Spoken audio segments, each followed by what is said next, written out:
Om Ilahing Om Ilahing Awikna mastu purnama sidam Awikna mastu silat mringgiwang jagat karana siran tandha kawisisaning bisana Sono sinamung langen wilopa estu maksih lestantun lampahing Buddha jinantur tutur katula Tetelo tulat mrilabding paradya winurusita upama pramenging niskara karana diya tumiyeng jaman purwa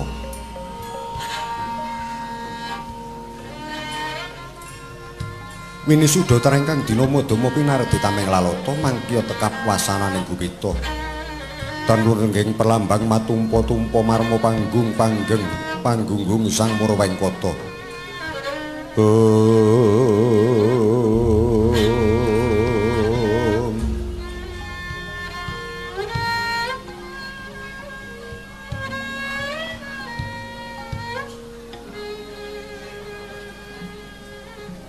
Anegyating nagari pundhita ing mangke kang minangka dadya purwakaning carita ing kaeku adidasa purwa eka marang sawiji adini luwih dasa werdine 10 purwa marang kawitan sinajan kathah titahing jawata ingkang sinangga ing Bantala ing kapadhangan Sang Hyang Pertanggapati kagebeng ing Muara kapit Samudralaya uga kathah kang sami anggana raras nanging tetep adi-adining garpa gupita ora kaya sawiji adiking nagari ing Ayodya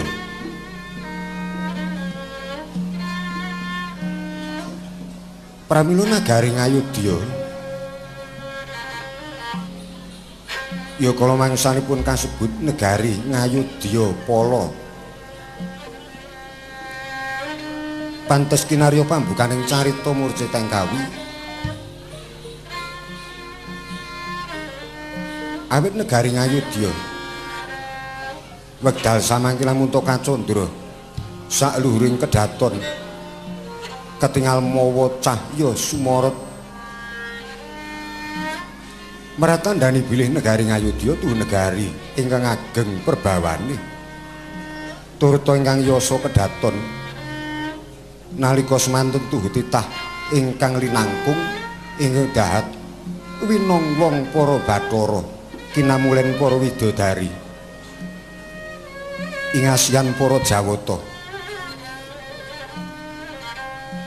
awit anggenira ngunduh wa ing lelabuhanira dhateng jagat tuwin setya bektinira tan kendhat panembahe ing ngarsaning Gusti Kang Maha Kawasa mila datanmu kalyan to negara tetilarane temah ageng perbawane turta pantes lamun kinarya pambukaning carita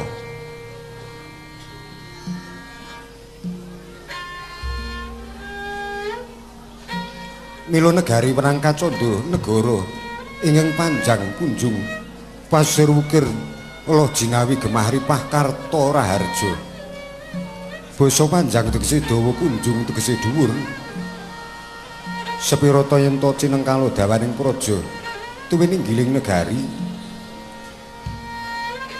saekting namung panjang dawa pocapane kunjung luhur kawibawane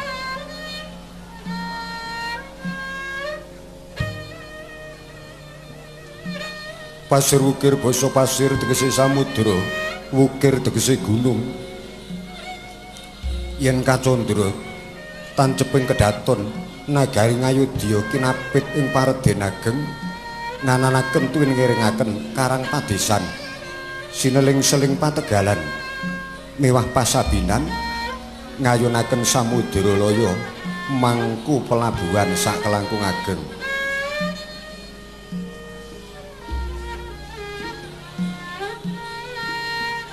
Loh jinawi, loh tulus kang sarwa tinandur dadi jinawi murah kang sarwa tinumbas payu kang sarwa sinadi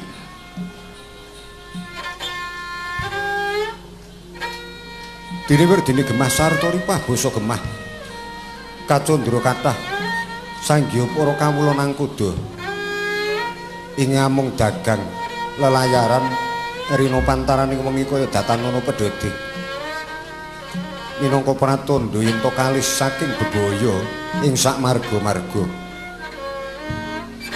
dene basa ripah kathah sanggya para kawula ingkang sami cumandha mapan wonten ing nagari Ngayodya ketingali comanaya kawula alit katitik para kawula ingkang sami nyah iwen-wen raja kaya wujude kebo sapi bebek ayam datan wonten den kandhangaken yen awana glaring pangonan yen bengi bali marang kandhangi dewi-dewi datan wonten keng gotang sawiji-wiji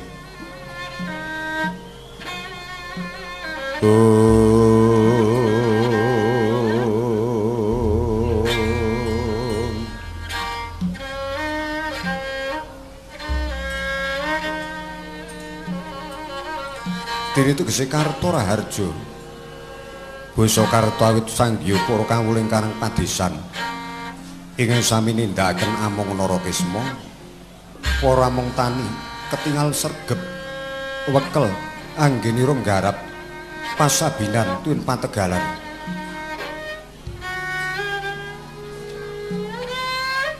kanthi nderekaken dawuh pangandikaning para satriya winasis babagan olah tetanen milora jeneng mukal yen to amung tani saged methik ulu wekdaling pategalan tun pasabinan kanthi misil kang tikel-matikel ing satemah bisa kanggo nyukupi kebutuhaning urip lahir lan batin senajan uripe adoh saka kutha raja nanging wis Datanono ingkang kecingkrangan merga kurang sandang kurang teduh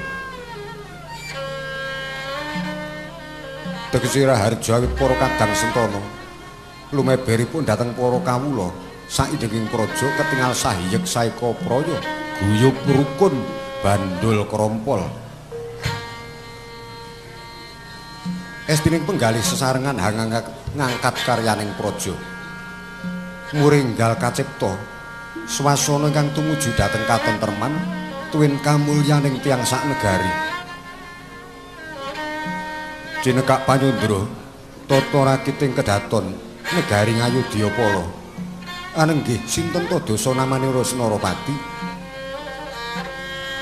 ingkang kepareng asta pusaraning praja Ngayodya wenang ditunyapna yeka jejuluk Prabu Dasarata ya Prabu Dasamurti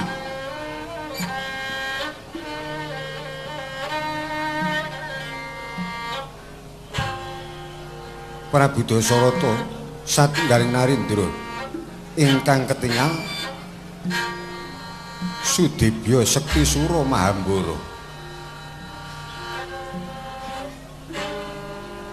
duing uni saderengipun jumeneng Narendra wonten ing negari Ngayodya Sayekti Sri Narendra wis madheg pandhita lenggah wonten madyaning Wanawasa cumadung nugeraning Bathara seruning Brata kataman Wahyu Jatmika satemah nampi nugeraning Hyang Widiwasa Resi Dasarata nalika semanten nulya kapundhut putra mantu dening ratu ing Ngayodya Pala sigra den jumenengaken aji wonten ing negari Ngayodya nujuri sajuga Sinarendra kepareng miyos siniwaka lenggah mungging dampar kencana mengkeraken sanggiyaka abdi dalem kang sami ngampil upacara nata banyak dalang sawunggaling kacumas Hardawalika tutuk kandil kang sarwa kencana ingkang kepareng abiyantara iti punika warnanira ingkang putra kekalih ingkang pembayun akekasih Raden Rama ya Raden Regawa satriya bagus prawiring jurit karengga busana lenggahira Raden Regawa mengkaraken ingkang rayi Raden Lesmana Widagda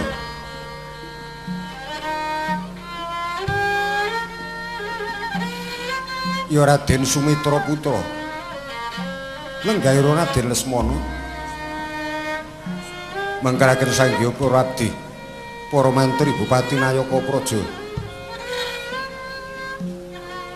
awit saking kathahing para kawula ingkang sami nangkil nganti ngebaki bangsal pagelaran inggo lumeber dumugi madyaning alun-alun kinebakan para kawula ingkang sami mara sowan mangalir dumuging panguraan mangetan dumuging munggangan mangulon dumuging wantilan sakiwa tengen ngarep mburi kandhang gajah kelangenan dalem kinebakan para kawula ingkang sami gantung mara siba abra busananira tinon saing mandra kaya wana karembun mangsa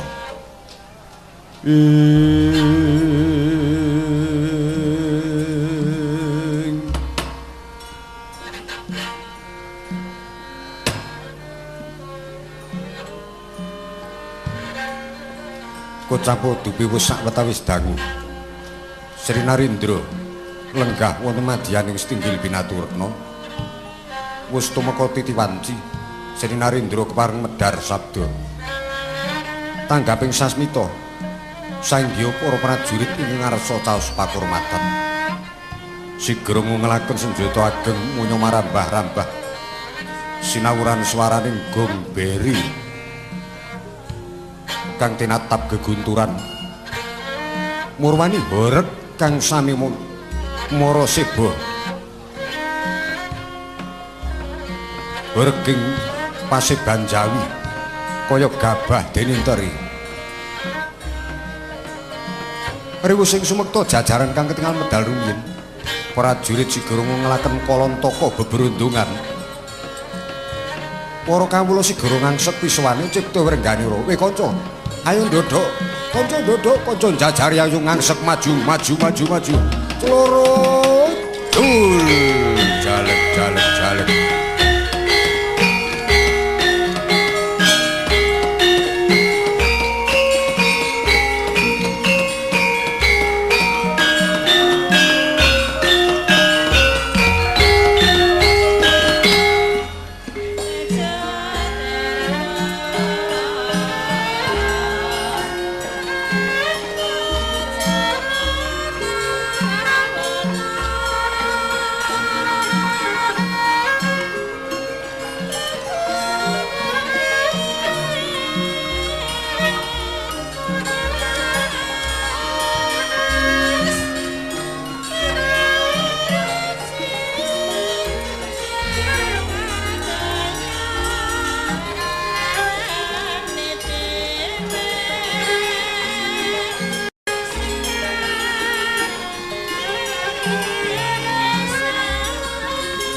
Sri kawuryan madyaning panangkilan tinon kang samya sumewa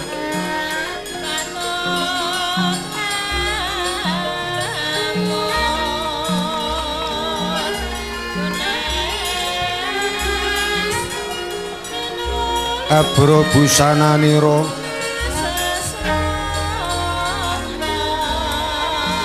kasorotan dilah kang amadangi sajuru-juru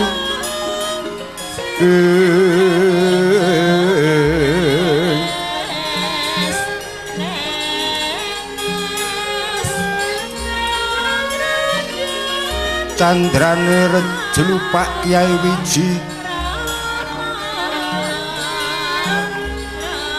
kang amurup tan kena sirna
Sritina ning pasewakan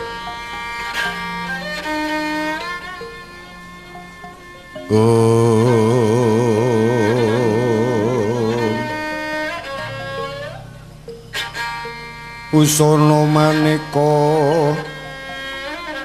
warna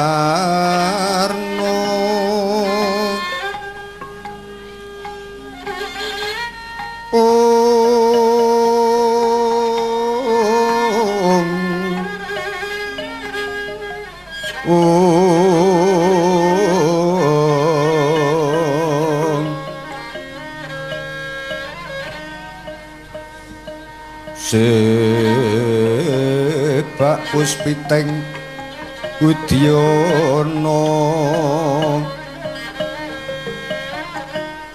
miyang panjraing sarma Rukma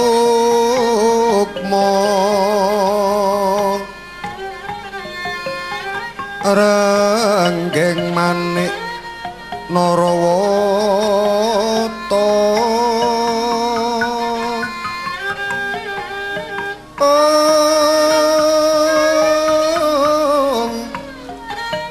Abro prabanyo sumirat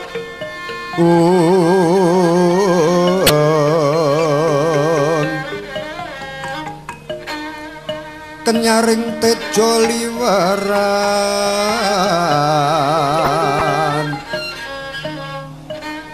lireki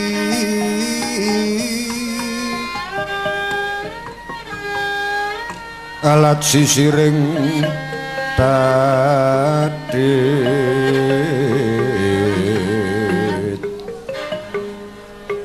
wimbuh kegondo mrik mingin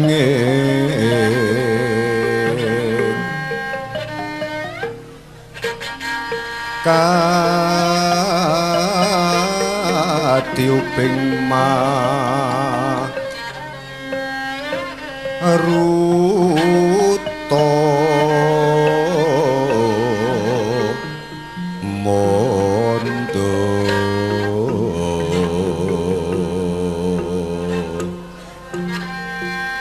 saparan mangambar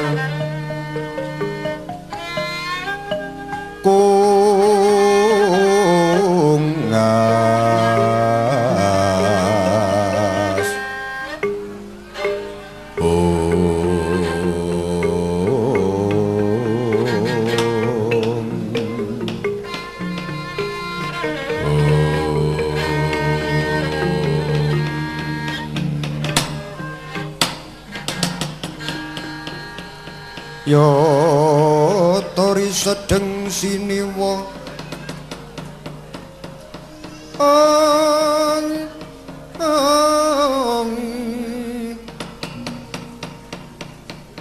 Moh Prabu Dasarata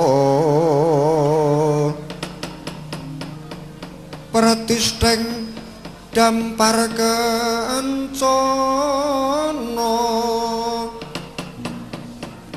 asri rengganing busana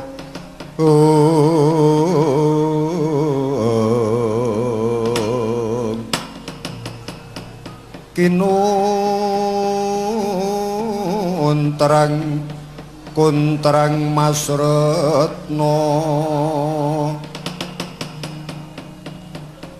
yayah juang Bathara Indra siniwaneng Indra bawana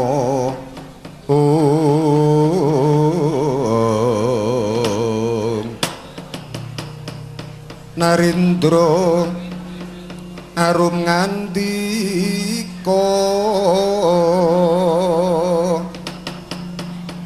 Narendra arum ngandika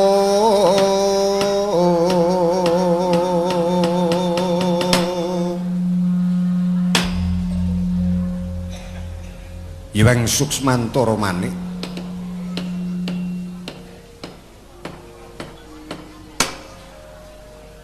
Anakku nggir wong Sigit Jentara, anakku bocah bagus. Regawa apa kanthi Raharja ngadhep ana ngarsanipun Rama ana madyaning panangkilan iki. Regawa nyawa-nyawa jimat pepundhen kula Kanjeng Rama kalih saking sambikala pisuwan kula. Nuwun kepareng langkung rumiyin putra dalem nyaosaken sembah pangabekti kunjuk ngarsa paduka Rama Prabu. Saderengipun Rama Prabu kepareng-paring dawuh dhateng ingkang putra pun Regawa. Ya tak tampa kaya ndadekke marwata suta rasaning panggalih ora liwat lumunturing astutiku tampanana ya nggih. Regawa kula nuninggih sangeting pamundi kula Kanjeng Rama. Sabda paduka Kanjeng Rama kula tampi tangan kula kekalih kapundi wonten mestaka dadosna jimating gesang kula Rama Prabu Dasarata. Iya nggih Regawa, prayoga nuluwih dhisik nggonira ngadhep ana ngersanipun Rama. Kula nuninggih sampun mboten kirang setunggal menapa Kanjeng Rama Prabu. Sinajan jeneng sira Lesmana Widagda kanthi Raharja anggonmu ngadhep ana ngersanipun Rama tut wuri tindake rakamu. Regawa ya Rama Badra.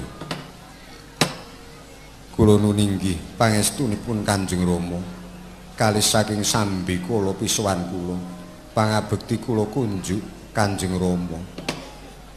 Ya tak tampa ndadekke sukurnaning penggalih astutinipun Rama tampanana inggih sangeting pamundi kula. Sabdanipun Kanjeng Rama kula pundi mestaka ndadosna jimating gesang kula. Sumitra Atmajaya prayogakna nggonmu lungguh sampun boten kirang setunggal menapa Kanjeng Rama. Bocah kepatihan prayogakna sebamu kawula nuninggih sampun boten kirang setunggal menapa pisuwanipun ing abdi kepatihan. Nuwun dereng kemawon kula nampi dawuh timbalan saing ngarsa paduka kepareng kula nyaosaken pangabekti kunjuk sandhaping pepada mawantu-wantu. Ya, tak tampa sungkeming pangabektimu ora liwat puja pangestuning sun tampanana. Nuwun inggih. Dahat kapundi paring pangestu dalem ing sinuwun ing rumentah dumateng abdi kepatihan kula pundi mestaka ndadosna jimating gesang kula. Kula nuwun. Prayogakna sebamu sampun boten kirang setunggal menapa. Bali marang jeneng sira kulup Regawa inggih kados pundi Kanjeng Rama. Wektu kalenggan iki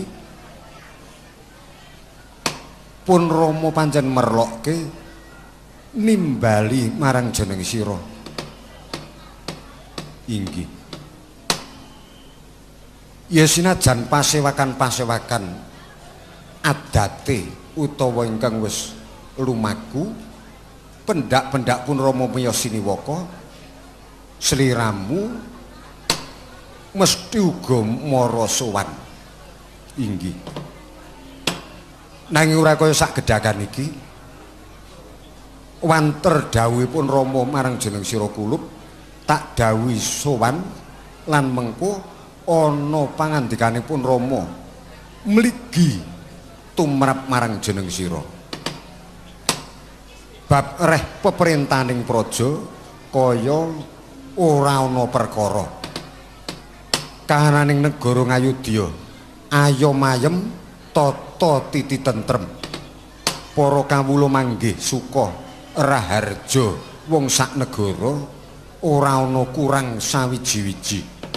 Inggih. Mula kang saka iku perkara tata praja kahananing peperintahan ubeng ing ring praja kaya ora ana perkara ya mung ana pangandikanipun Rama ingkang mligi utawa kawigaten pun Rama paring dawuh mung mligi marang jeneng sira putraku Regawa. Wijiling pangandikanipun Kanjeng Rama saestu ndadosaken kaget raosing manah kula. Maratandani menawi wonten sabda tuwin pangandikanipun Kanjeng Rama ingkang sak kelangkung wigatos. Mila ing saking menika rening ingkang putra Regawa ugi sampun ngabiyantara wonten ngarsa paduka Kanjeng Rama, mbok bilih Kanjeng Rama nedya paring dawuh dhateng ingkang putra Regawa. Suwawi Kanjeng Rama lajeng kersuwa medhar sabda estunipun kagungan kersa menapa nimbali ingkang putra Regawa supados sowan wonten ngarsa paduka Kanjeng Rama wekdal dinten menika. Ya Regawa, durung wae kawiyos pangandikanipun Rama prayoga majuwa kang dadi lungguhmu supaya bisa cetha nampa pangandikanipun Rama wektu kalenggan iki. Om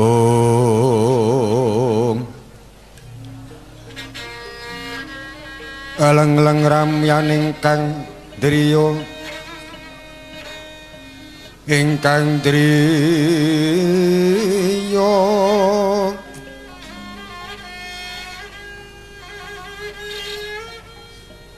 sumu ing tias katuridan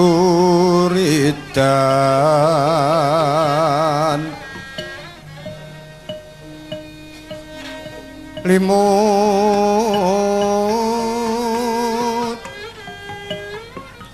kabyataning rujit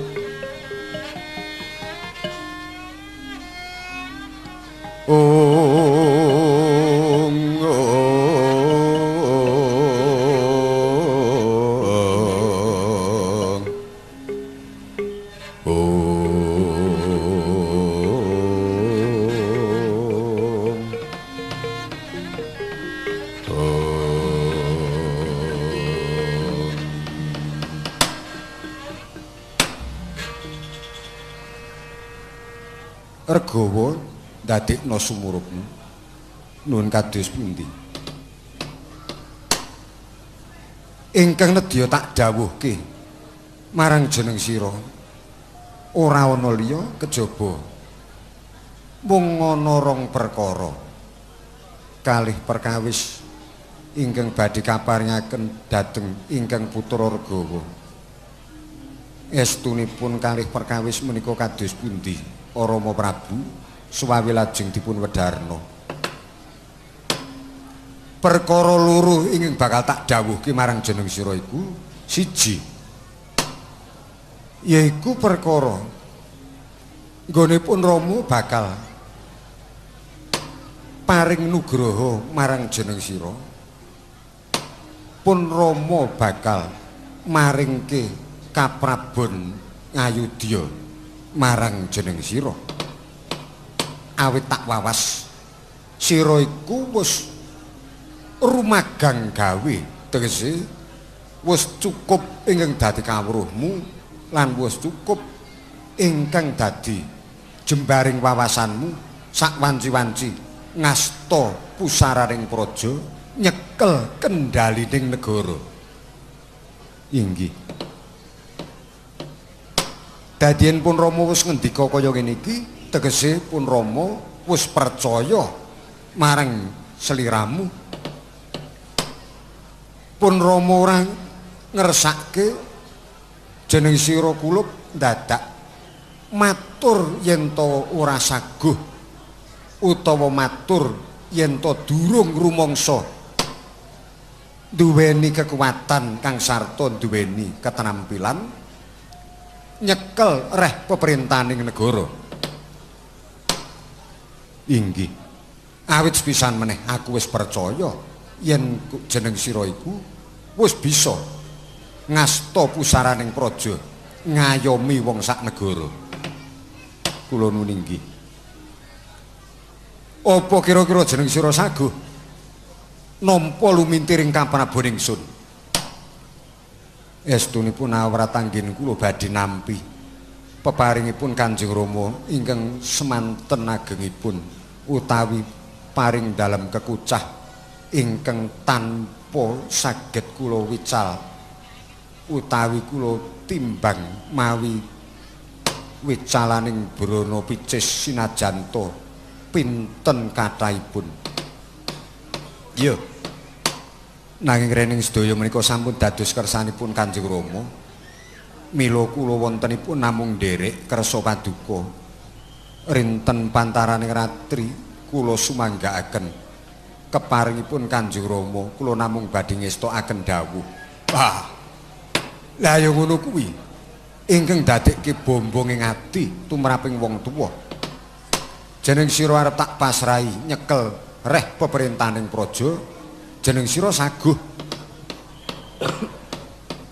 Iku meratandani ento sira satriya ingkang wis tanggap sasmita lan bangun miturut marang wong tuwa. Inggih. Lah rening jeneng sira wis saguh. Sak wanci-wanci tak junengke ratu ana ing negara Ngayodya. Lah saiki dawuhipun Rama ingkang angka 2.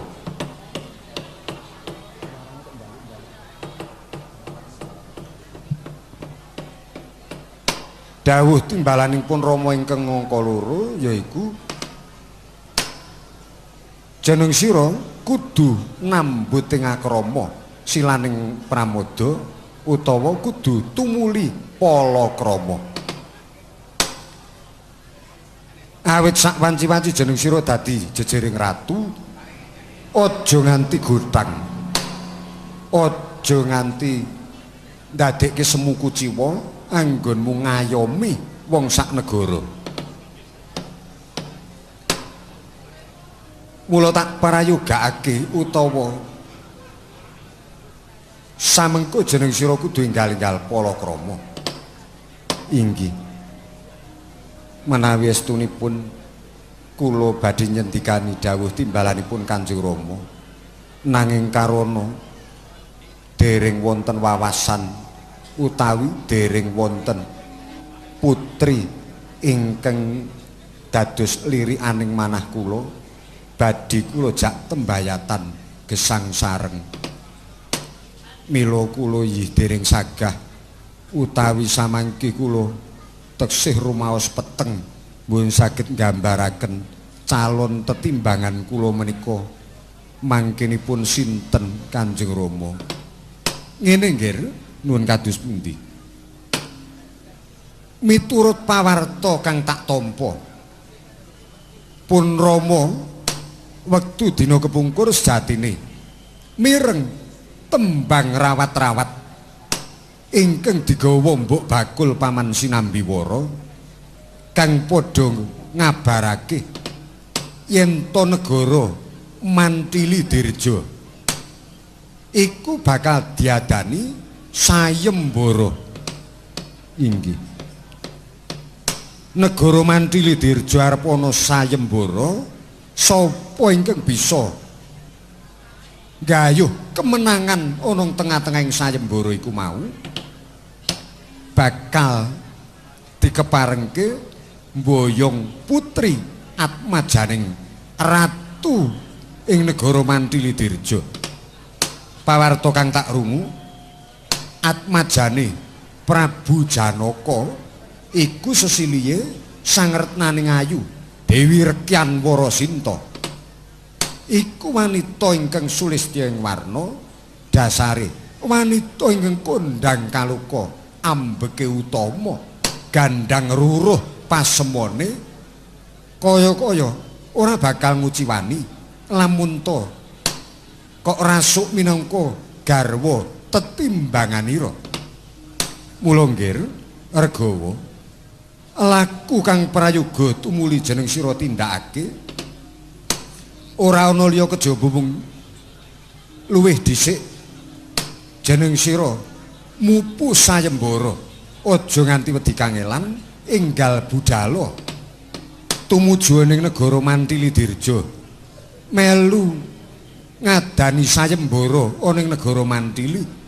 Yen pancen Bathara njangkung marang kekarepanmu mesti bakal bisa kasembadan mupu sayembara utawa gayuh jayaning perang lan kemenangan ing madyaning sayembara ana ing negara Mantili kuwi.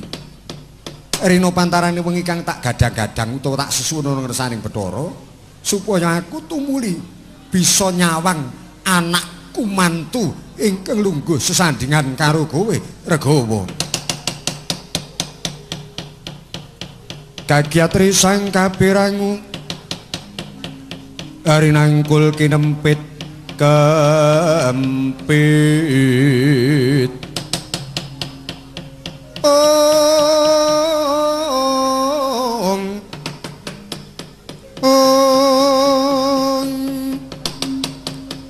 dosang retnaning bawana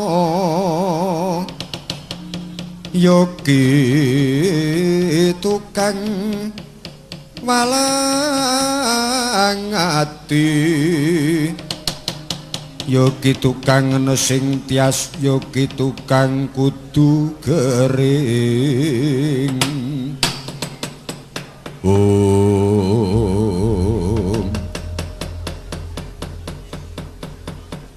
wis kawijil pangandikanira Prabu Dasarata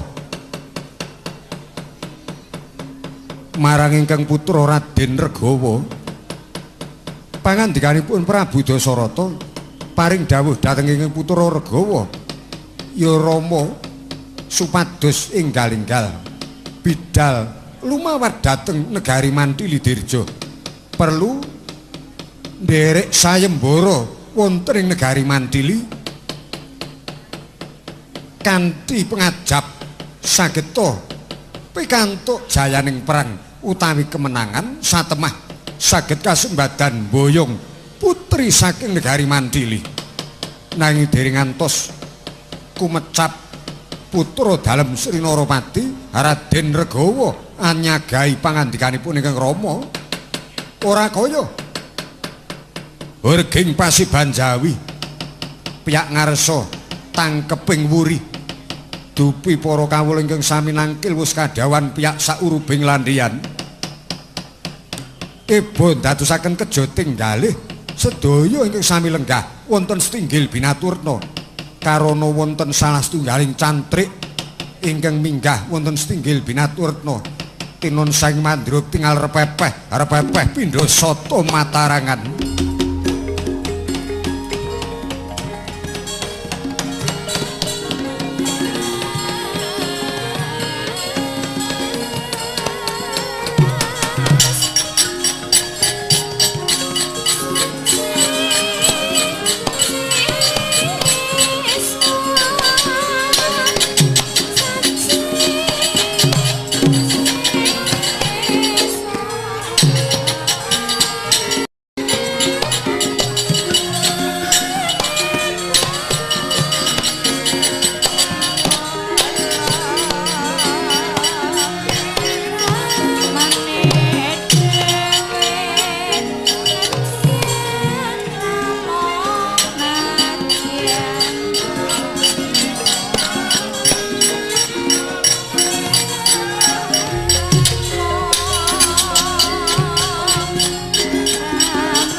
Tan Pantara Gya lumarap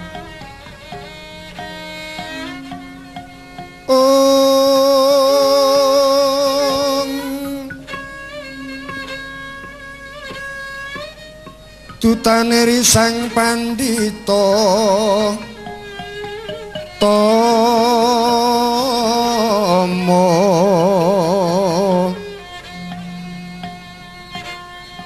tumanduk sang Yun mangarso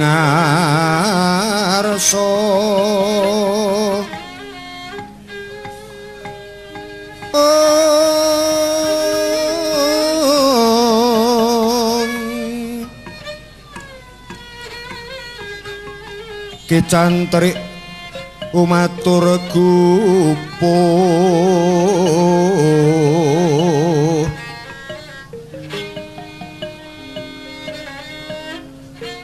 tanono kujiwa raras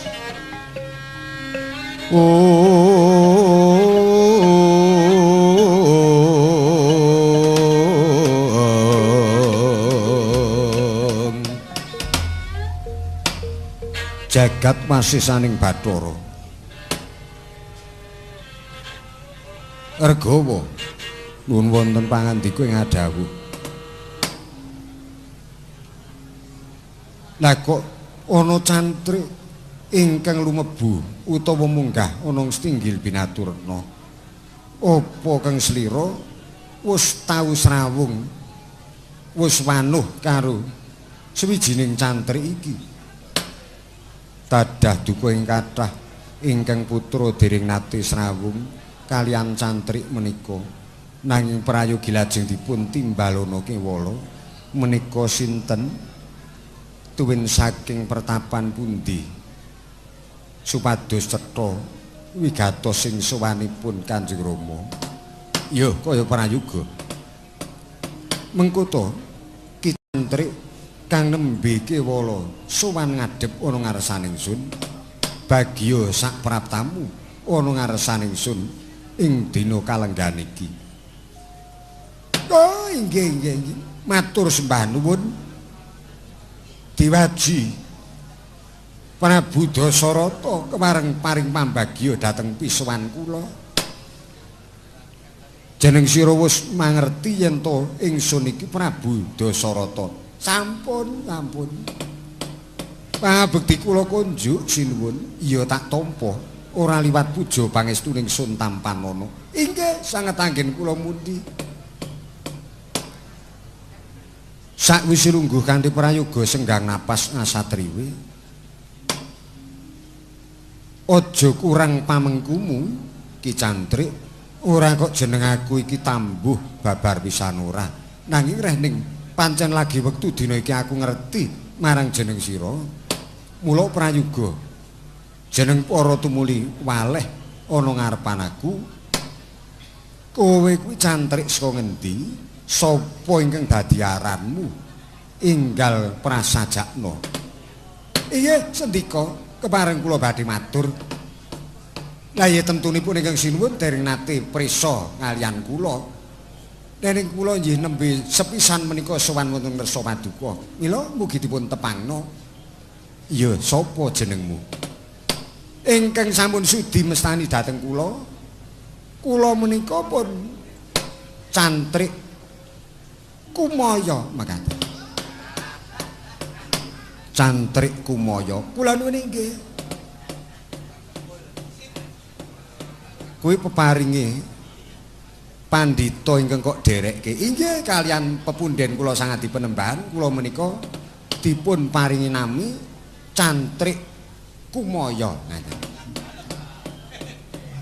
nanging nami kula alit wonten piyambak sapa Sarju oh ngono inggih menika nami kula alit Sarju menika iya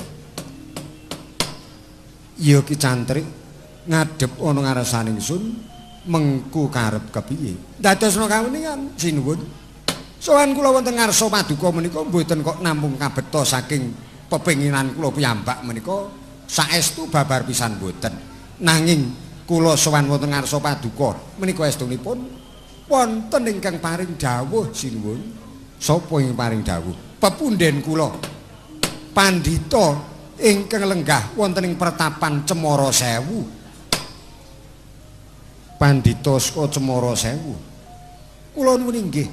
Mengko dhisik. Bareng kowe nyebut Pertapan Cemara Sewu, ingsun banjur kengetan. Nalika semana ing lenggah ana ing Pacrabaan utawa Pertapan Cemara Sewu iku kadang sumitraku. Inggih, menapa panjenengan dalem sampun prisa? Yen nalika semana ingkang lenggah ning Pacrabaan kuwi pancen kadangku. Kadang sumitraku yaiku Adi Begawan Jatimurti.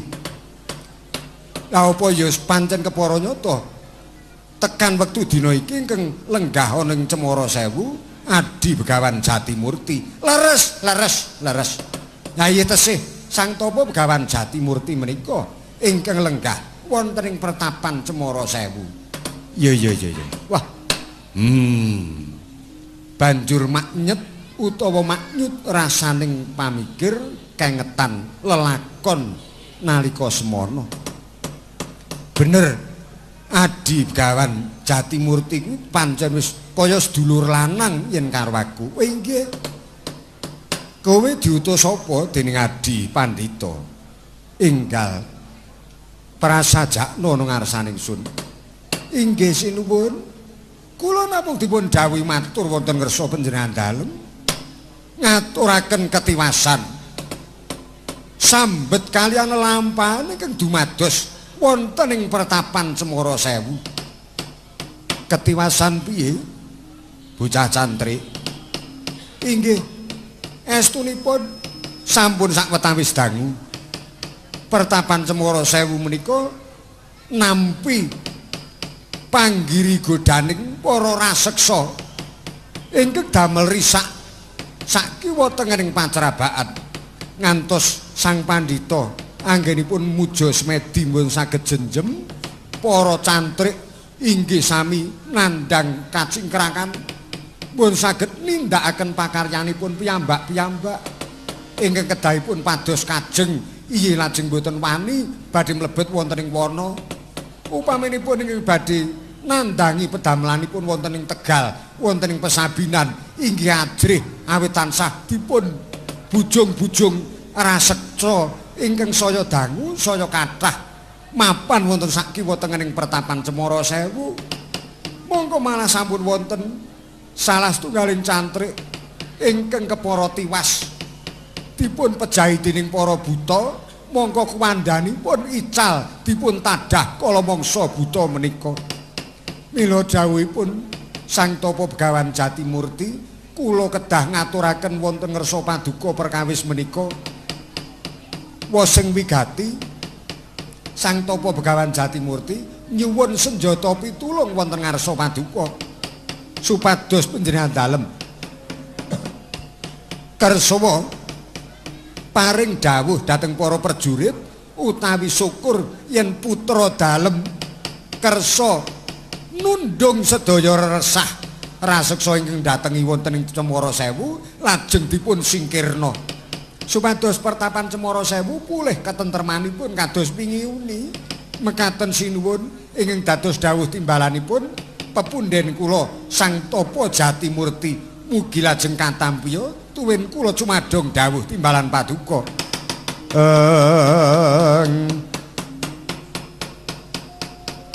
Kagiat mulatri Sang Nata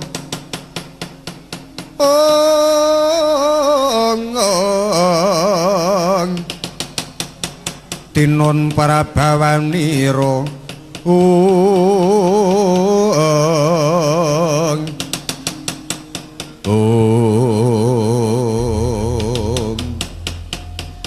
Ya cantrik kabeh aturmu wis tak tampa. Inggih. Lan wis tak penggalih. Kula nuwun inggih matur nuwun sinuwun. Lermoska sakwetara bab iki nedya tak rembug karo putraku Regawa. Inggih kula sumanggaaken kula nengga wonten mriki. Ya wis prayogakna dhisik. Inggih sendika. Sinuwun kepiye?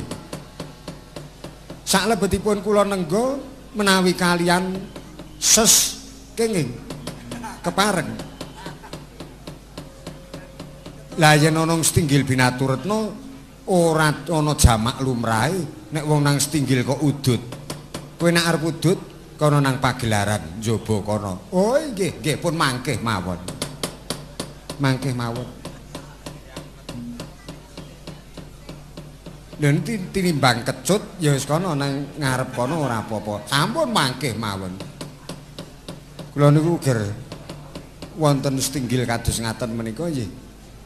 Kalian ngadep ngaten no pepinginan kula utawi janipun nggih kepingin kalian udut-udutan ning sedaya para priyagung nggih mboten wonten ingkang ses mila nggih mboten nggih pun mangkih mawon gampil. Isih duwe udut nglinting kula. Kula menika menawi mboten nglinting mboten marem. Dasar satanipun nggih soto saking kiwa tengen Temanggung. Cengkaipun nggih asli sampun ger nglinting wah jan marem kula. Ya prayoga. Ning rak isih tesih. Nah menika tesih kula beto kula mboten saged lepas saking menika. Regawa nuwun wonten pangendika ing adhawuh. Jeneng sira mesti wis mireng pribadi perkara aturi Cantrik Kumaya ingkang matur yen to diutus dening Adi Begawan Jatimurti ing pertapan Cemara Sewu ngaturke yen to Cemara Sewu wektu dina iki dirusak dening para raseksa mbuh saka ngendi sangkane. Nanging nyatane nganti Adi Begawan Jatimurti ngrasake judheg rasaning penggalih banjur utusan karo cantri iki supaya ngaturke ana ngersanipun Rama lan uga nyuwun pambiyantu supaya Wadyabala saka ing Ngayodya nyingkirke rerusuh ingkang gawe kisruh ana ing pertapan Cemara Sewu.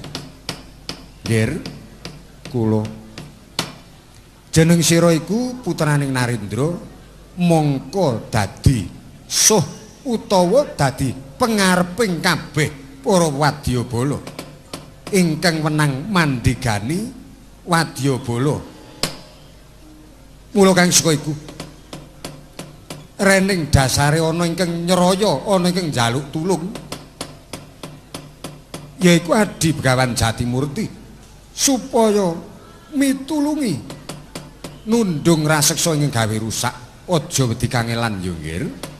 Tulungono bot repote pamanmu Begawan Jatimurti gawenen tentrem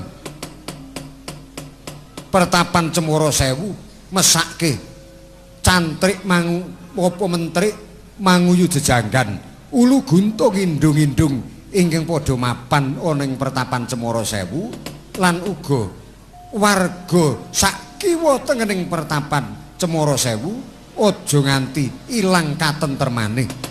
Mula prayoga tulungono tundungen kabeh raseksa ingkang padha gawe rusak.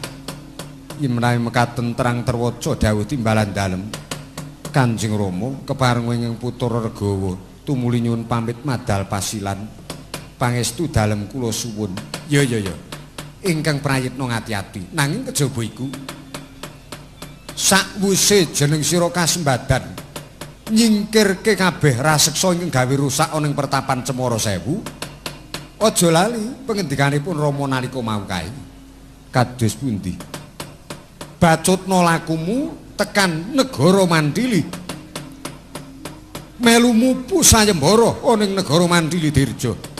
Kula nuwun inggih sendika ngestakaken dawuh sampun Rama keparing ing putra nyuwun pamit madal pasilan. Namung Dimas Lesmana kemawon keparenga kula kanthi. Ya. Lesmana tak keparengke nderekke Kang Masmu. Nggone bakal nyingkirke rerusuh. Kula nuwun inggih sendika ngestakaken dawuh. Ingkang putra Lesmana nyuwun pamit madal pasilan tambahing pangestu kula suwun Kanjeng Rama. Ingkang prayitna ngati-ati bocah sakloron putra-putraku lelungsen tak bebakali. Tak kandhani puji rahayu. Muga-muga lebda ing karya aja pati-pati nyandung sambekala. Tak sesuwun marang Hyang Widi nyandunga kembang cepaka ingkang megar sakwakul gedene. Matur sembah nuwun. Kula nggih kepareng nyuwun pamit sinuwun. Ya cantrik ingkang prayitna ngati-ati. Monggo Raden lajeng kula dherekaken. Ayo bocah cantrik budal bareng karo aku. Sampun Rama kepareng nyuwun pamit. Ya nggih Regawa ingkang prayitna.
Bocah kepatihan kawula nuwun wonten pangandika ngadhawuh. Gustimu wis miwiti utawa murwani laku tumuju ana ing pertapan Cemara Sewu. Bakal gawe katentremaning pertapan kula nuwun inggih. Kowe aja negake. Ya sinajan to putraku iku wis kena dipercaya. Utawa putraku momonganmu sak kloron wis bisa ngrampungi karya. Nanging sewisan meneh aja kok tegake. Awit raseksa ingkang wektu dina iki padha ganggu gawe ana ing pertapan Cemara Sewu iku durung tak ngerteni sepira ingkang dadi kekuwatane. Mula kang saka iku wanter dawuh timbalaning sun marang kowe. Wadyabala dawuhana tata-tata sedyaning ayuda.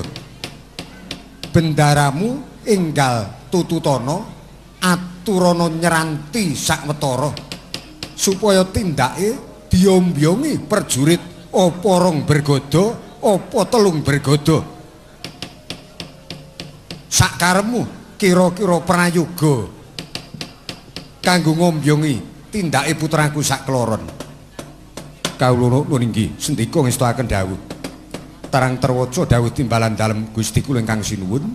Ingkang abdi kepatihan lajeng nyuwun pamit nedya mrepeki para gegedhuk negaring Ayodya supados tata-tata sedyaning ayuda mbidalaken wadyabala nderekaken tindakipun putra dalem Gusti kula Raden Regawa kaliyan Gusti kula Lesmana Widagda. Ya ingkang prayitna ngati-ati. Nuwun inggih. Ingsun nedya angedhaton mangsa borong nggonmu bakal mbudalke para wadyabala. Kula nuwun inggih cekap ingkang abdi kepatihan. Wau to wis purna sabdane Rasnarendra. Sayekti kono nglenggahi sabda Brahmana Raja sabdaning pandhita. Pangandikaning ratu yekti datan kono wolawali. Kaya Tirta Kresna tumama ing delancang sito yekti datan kelulu mebek kepareng kundura ngedatun tedak jeluk saking palenggan pindho penganten binayang kari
wis kepareng lumengser saking madyaning Stinggil Binaturna. Narendra ing Ayodya Prabu Dasarata. Kocap Dupi wis anglangkungi koridor Brajanala. Dumunung wonten sak ngajenging gapura Dana Pertapa. Ketingal mangu-mangu tindake Prabu Dasarata. Estining panggalih kepareng manggi ingkang garwa sangretnaning ayu Dewi Sukasalya ya sangretnaning ayu Dewi Reguwati. Paring prisa bilih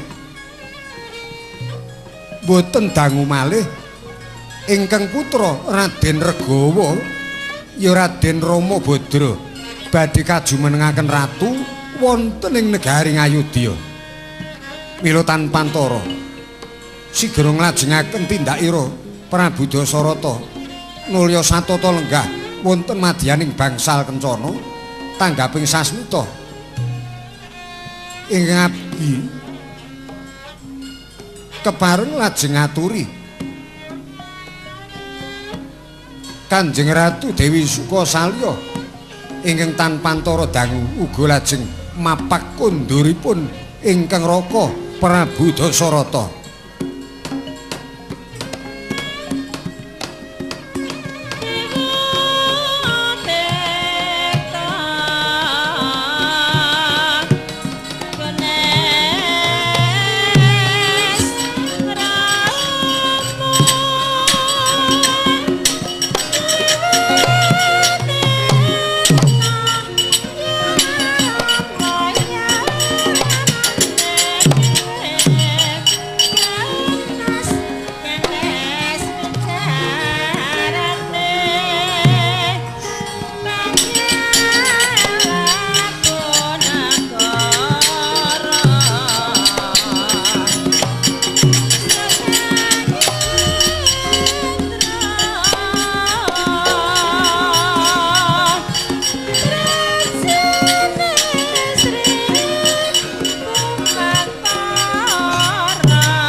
Garwanipun Kakang Diajeng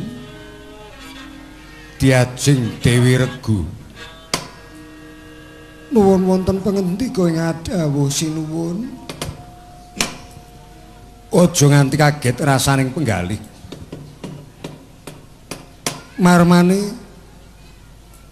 Kanjeng Ratu Reguwati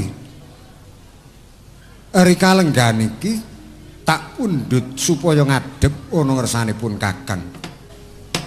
Kula nunggih sinuwun wonten perkawis ingkang kula raosaken ngane-anehi beda kalian padatan panjenengan dalem kuntur boten lajeng manjing wonten ing dalem ageng Prabayeksa nanging lenggah wonten ing bangsal Kencana kepareng nimbali ingkang garwa lajeng estunipun kagungan kersa menapa sinuwun.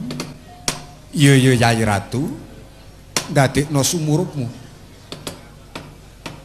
pancen tak sengaja ingsun lenggah ana ing bangsal Kencana butuh lenggah sak pejagong tur netra klayan jeneng para yayi. Ana perkara ingkang wigati. Yayi Ratu nuwun wonten pangendika ing adhawuh. Putramu Regawa tak wawas wis rumagang gawe utawa lamun to tak paringi lumintiring keprabon negara Ngayudyapala wis ora bakal nguciwani kejaba wis cukup kadiwasaning yuswa uga wis ora bakal gawe cuwaning ati nanging jembaring wawasan dhuwuring kawruhe utawa jeroning kawruhe putramu Rama Badra utawa putramu Raden Regawa sayekti wis bisa dipercaya yen to ngayomi wong sak negara. Kula nuwun inggih sinuwun. Lah mula kang saka iku nalika ana Stinggil Binaturna mau pun Kakang wis paring dawuh karo putramu Regawa utawa putramu Regawa tak tari upama sak wanci-wanci tak jumenengke ratu saguh apa ora. Watak wantuning satriya ingkang pambegane utama kaya putramu Rama Badra anakku lanang Rama Badra mung manut utawa mung nedya ngestokke dawuhipun Kakang arak jenenge wis ora ana perkara. Kula nuwun inggih sinuwun. Ya kepiye Yayi Ratu? Nanging menapa sekinten ingkang putra Rama Wijaya menika sampun saged rumagang damel ngayomi tiyang sak negari sinuwun. Wis to, percaya Yayi. Putramu Rama Regawa iku satriya sejatine bab kawruhe gegirisi. Sinajan aku kuwi ratu tilas pendhita, nanging bab kawruhe ngrasake kalah jero karo putramu Rama Wijaya. Aku rumangsa kalah karo anakku. Kula nuwun inggih. Mula percaya yen to wis tumekaning titi wanci Rama Badra tak jumenengke ratu wis ora ana perkara ingkang nguwadiri. Mesti bakal bisa tatas titis anggone nindakke kabeh apa ingkang dadi angger ugering negara. Kula nuwun inggih menawi mekaten sekiten kapenggalih sampun cekap utawi kawontenanipun putra dalem yoga kula Regawa saged kapitados ngayomi tiyang sak negari menika namung muhung saking kersanipun ingkang sinuwun pramila kula iki namung nyumanggaaken iya Yayi Ratu muga-muga ora ana sambikala lan wektu dina iki putramu lagi tak utus supaya minangkani kang sarta mitulungi bot repot ruwet renteng ingkang pinuju diadepi dening Kadang Sumitraku pandhita ingkang lenggah ana ing pertapan Cemara Sewu Yayi Jatimurti. Pacrabakane utawa pertapane diganggu buta alasan. Lah mula banjur Yayi Penemban Jatimurti utusan karo putra siswane supaya nyuwun senjata pitulung ana ngresanipun Kakang. Ora wurung putramu Regawa ingkang tak percaya bareng karo putramu Lesmana Widagda wis saguh nyingkirke reretu ingkang gawe kisruh ana ing pertapan Cemara Sewu. Inggih sinuwun. Kejaba kuwi sak paripurnane ngrampungke perkara gawe tentreming swasana pertapan Cemara Sewu putramu Rama Badra uga tak utus supaya ngeluruk ana ing negara Mantili wonten kawigatosan menapa ing negari Mantili sinuwun. Negara Mantili kuwi lagi ana adon-adon ana sayembara. Mongko sapa ingkang bisa menang ana ing sayembara kuwi diganjar putri atmajane Narendring Mantili Prabu Janaka atmajane Prabu Janaka ingkang aran Sang Retnaning Ayu Rekyan Warasinta. Kula nuninggi ayo Yayi bareng-bareng manjing ana ing sanggar palanggatan nyadong nugraning Jawata. Muga-muga putramu Rama Wijaya bisa kasembadan nyingkirke buta alasan lan bisa kasembadan entuk kemenangan ana tengah-tengahing sayembara saengga jeneng sira Yayi Ratu karupun Kakang tumuli bisa kelakon nyawang anak mantu ingkang samengko bakal diboyong dening putramu Rama Badra. Kula nuninggi menawi kersa dalem ingkang sinuwun badhe mancing wonten ing sanggar palanggatan suami kula dherekaken sinuwun. Ayo Yayi Ratu aja nganti karindhon gawe selak ora sronto rasaning pamikir kaya ngapa bungae kowe karo aku sesuk weruh nyumurupi Rama Badra putraku kondur saka Mantili wis sarimbit karo Rekyan Warasinta. Yayi kula nuninggi sinuwun.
Sikra kang palata acampo samya ngedali lir tadet mileting gada danyanggung manguncang niti benjang sang aji mijil ladhinya ngedali wuwus terus Surawilaga kaya buta singa wregil pasti jonggo dendanyo mangambak boyo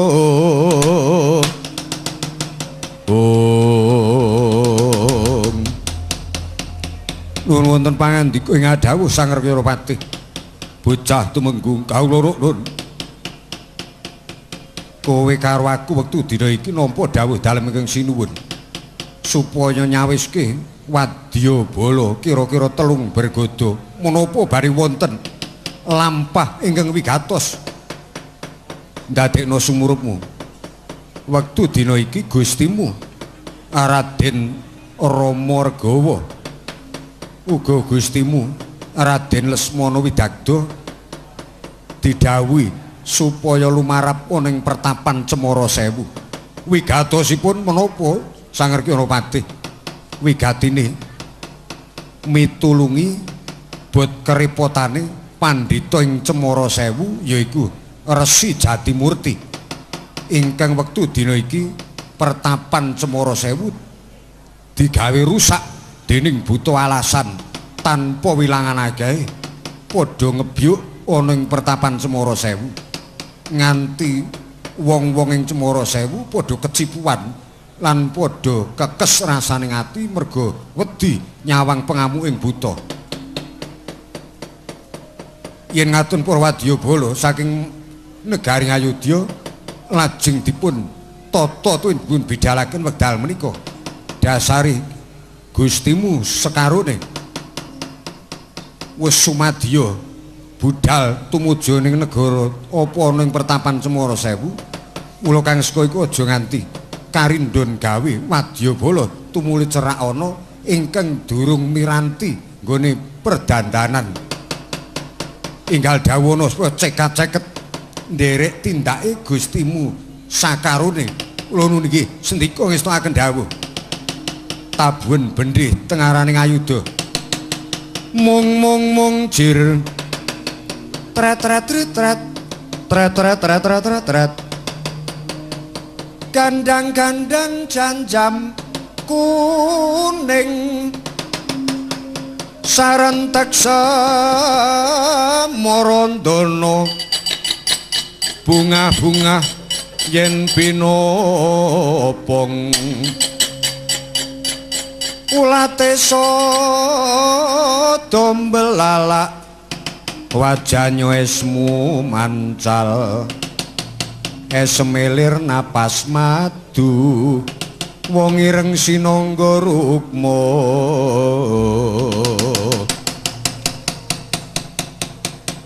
mung jir mung jir bocah berjurit dawuh wektu dina iki kowe kabeh didhawuhi supaya enggal tata-tata sedyaning Ayuda badhe dipun dawuhi baris tumuju dhateng pundi. Dawuh dalem ingkang sinuwun lumantar Gustimu kepatihan kowe kabeh didhawuhi supaya nderekke tindake pepundhenmu. Gustiku Raden Ramabadra karo Rayi Dalem Raden Lesmana Widagda ya Raden Murdaka ngluruk ana ing pertapan Cemara Sewu gawe tentrem ing pertapan Cemara Sewu ing wektu dina iki digiri godha dening buta alasan. Apa kowe kabeh wis padha miranti? Sampun. Kantun bidhalaken sampun dipun bidhalna kewala mboten badhe manggih cuwuh utawi mboten badhe damel cuwaning penggalih Gusti kula Raden Rama kaliyan ingkang rayi Raden Lesmana. Yen pancen wis padha tata-tata wis padha miranti babi kita aturke ana ngersane Sang Ryanapati mengko piyarsakna bendhe sepisan tata bendhe ping pindho siyaga bendhe ping telu budal ndika mung jir iwangkat sang prawara kuswa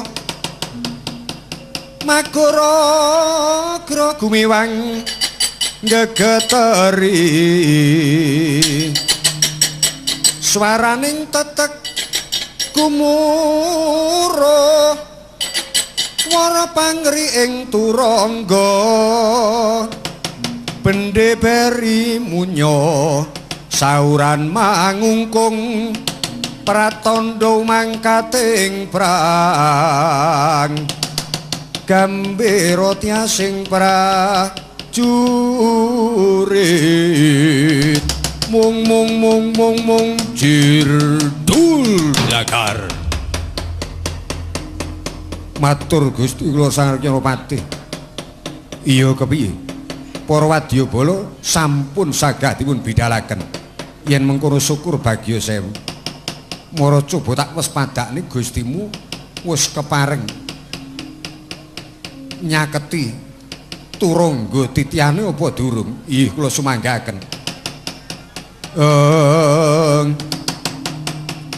Dandanomo sira wang-wang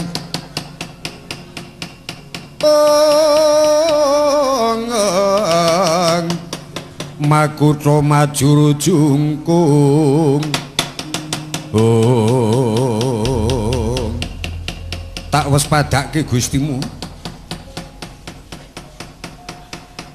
wis mapan satata nung gigiring turangga para wadyabala enggal budalna kula niki sedika ngestakaken dawuh teka mangkono para wadyabala dupi wis nampi dawuhipun Sang Rekyana Patih tanpa antara sigra lumampah tanggaping sasmita Raden Rama Widakwa menapa Rama Regawa tuwuning rayi Lesmana Dewa uga wis kepareng nitih turangga titian denayap para wadyabala ketingal mencorong tejane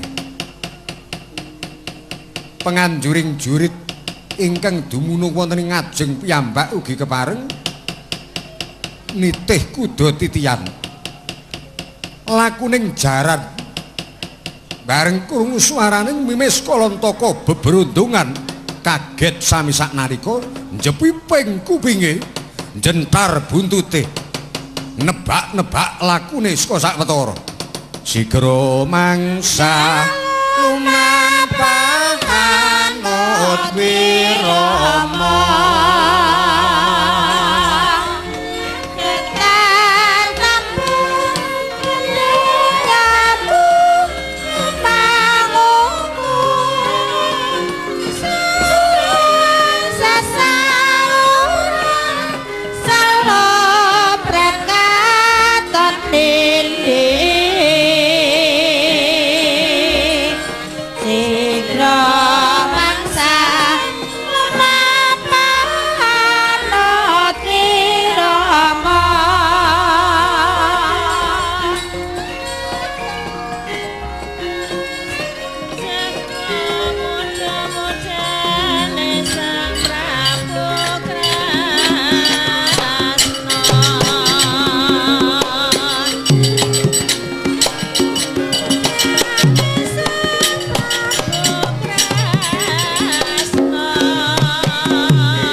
Le kanca, piye? Kowe karo aku kudu ngerti. Gustimu wis kepareng nitih turangga titian. Iya. Mula kang kowe iku kudu ing waspada. Rening kowe karo aku perjurit ing mlaku ana ngarep dhewe. Nek ana dalan ing brenjul kudu dipapras utawa digawe rata dene dalan ing legok diurugi. Iya, supaya aja nganti ganggu gawe tindake. Turangga titiane Gustimu sak karone mundak gawe cuaning penggalih. Iya, ayo, co enggal ditandangi. Digayuh pertapan Cemara Sewu nundung buta bareng karo Gustimu sekarone. Ya ayo, co, ayo kanca maju, kanca maju.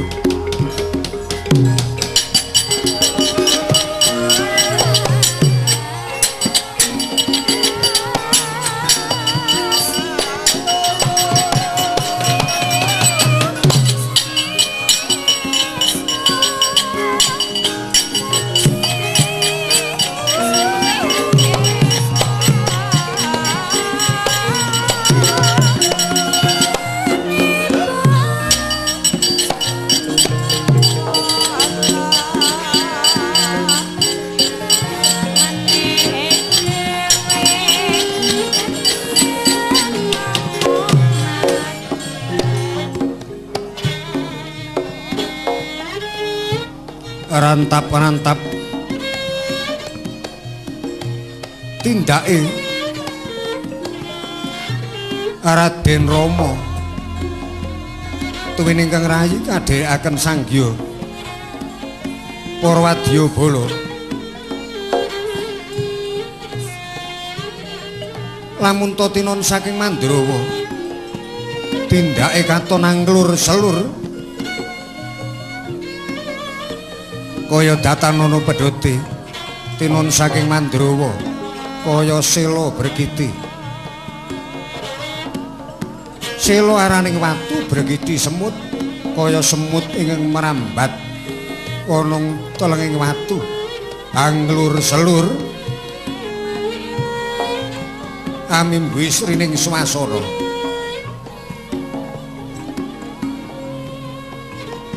sini gegantu ingkang winursita nahan ingkang wonten madyaning marga kocapa ingkang kinarya sambeting carita lah punika warnanira ingkang wonten pertapan Cemara Sewu ing kono ana pandhita ingkang genturaken tapa nanging lagi susah rasaning pamikir awit kagiri godha dening para raseksa ingkang damel risak wonten sak kiwa tengening pertapan Cemara Sewu.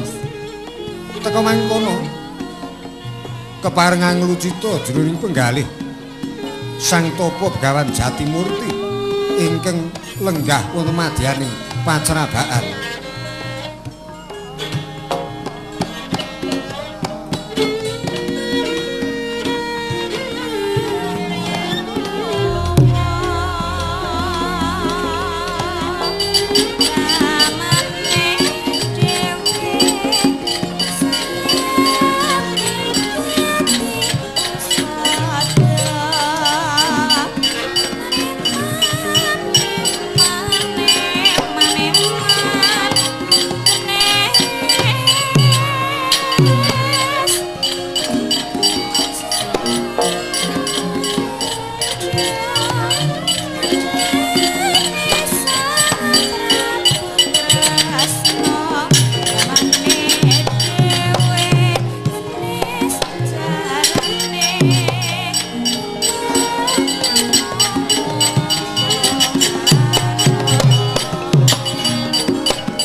rasaning tias kayungyun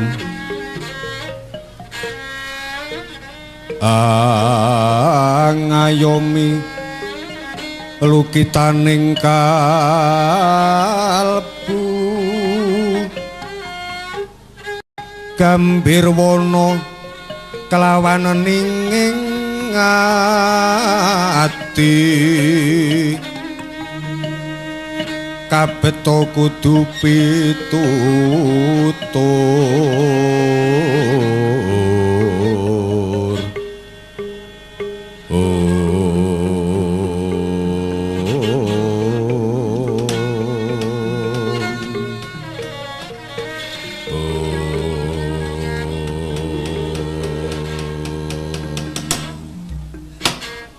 Nung ilahing awit namastuna masudam skaring bawana langgeng. Oh dewa, dosa kalepatan kula menapa dene pertapan mriki teka lajeng dipun giri-godha sakathahing bekasaan ingkang saya dangu saya kathah mongko anggenipun damel risak mboten kanten-kantenan saengga wekdal samangke para cantrik lan sedaya para siswa sami kontrang kantringan ya wis muga-muga wae sakwise aku paring dawuh marang putra siswaku salah sijining siswaku yaiku cantrik kumaya tak dawuhi sowan ana ngersane Kakang Prabu Dasarata ana ing Ayodya banjur ana mulunging penggalih Kakang Prabu Dasarata kersa paring pengayoman marang aku kersa paring pitulungan marang aku saengga kahanan tumuli tata titi tentrem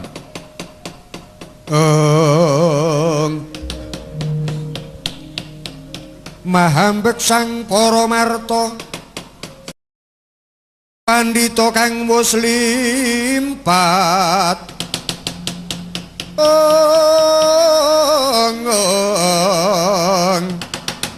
Parama widyeng sunyata mengkuliring kasarajanan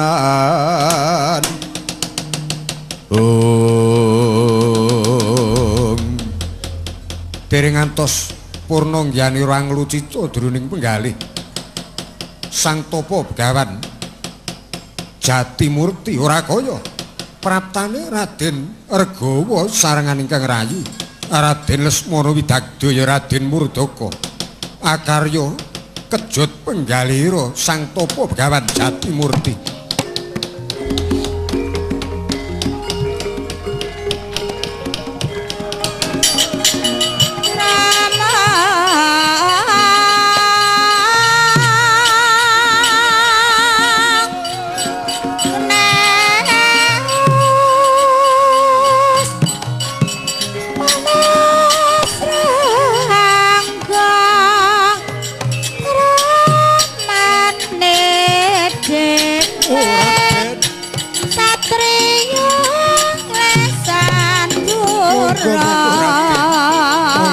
Pangeran Satyana monggo katuran lenggah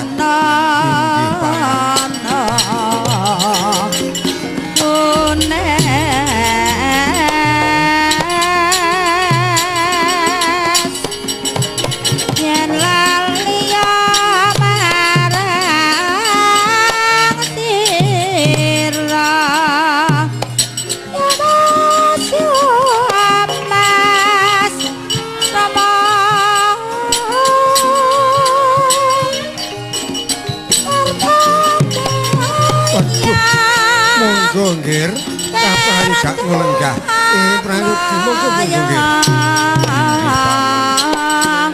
harapan dhewe supana nyarake naraya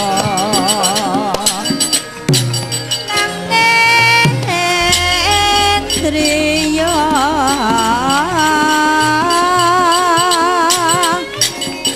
Nang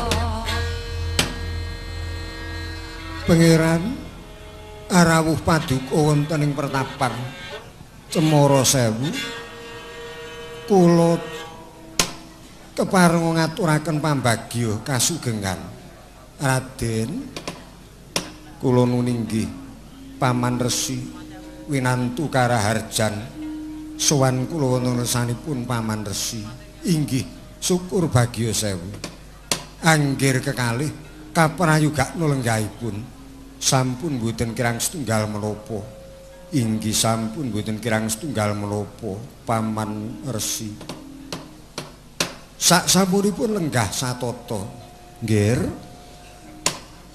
kula langkung rumiyin nyadong duka kula nyadong pangaksama awit kula tiyang ingkang menapa tiyang sepuh ingkang boten mangertos dhateng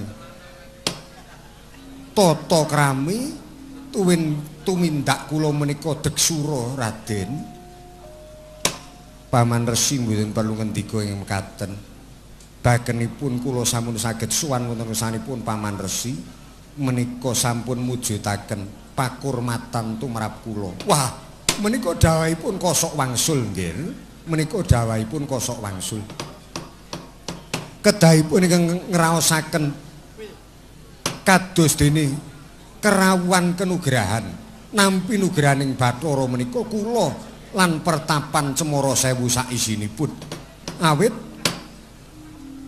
paduka satriya minulya kekalihipun sampun kepareng rawuh wonten ing Cemara Sewu wah sewu bingah ingkang tanpa upami pun saged kula gambaraken Raden inggih pun lajeng perlu ngendika ingkang werni-werni ingkang baken kula menika namung ngetingalaken raos remening manah utawi kula ngraosaken nampi pakurmatan dipun dawuhi dening Paman Resi supados nyirep angkara murkaning Rutadenawa ingkang damel risak wonten ing pertapan Cemara Sewu.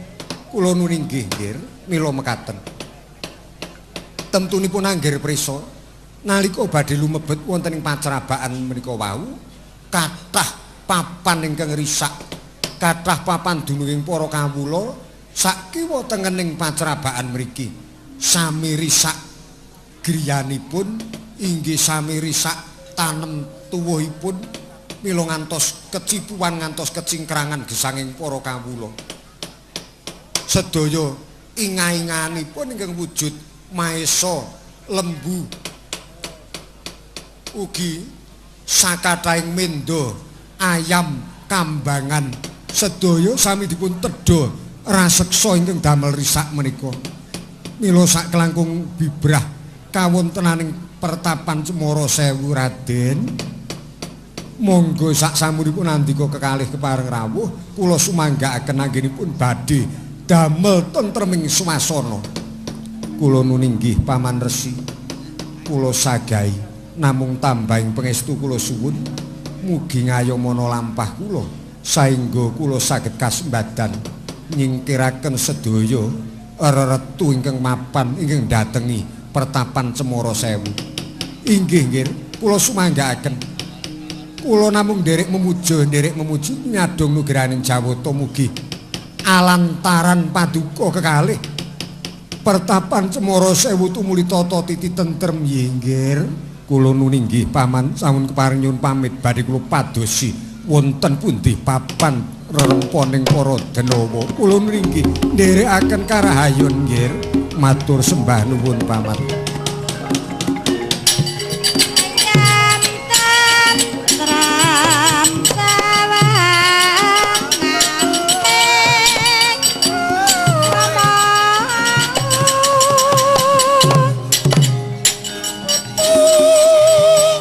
Gusti matur sembah nuwun muga-muga bisa kasembatan tata tititen semu dara maneh dhewe saukune sauku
Buta Tata Gati Wisaya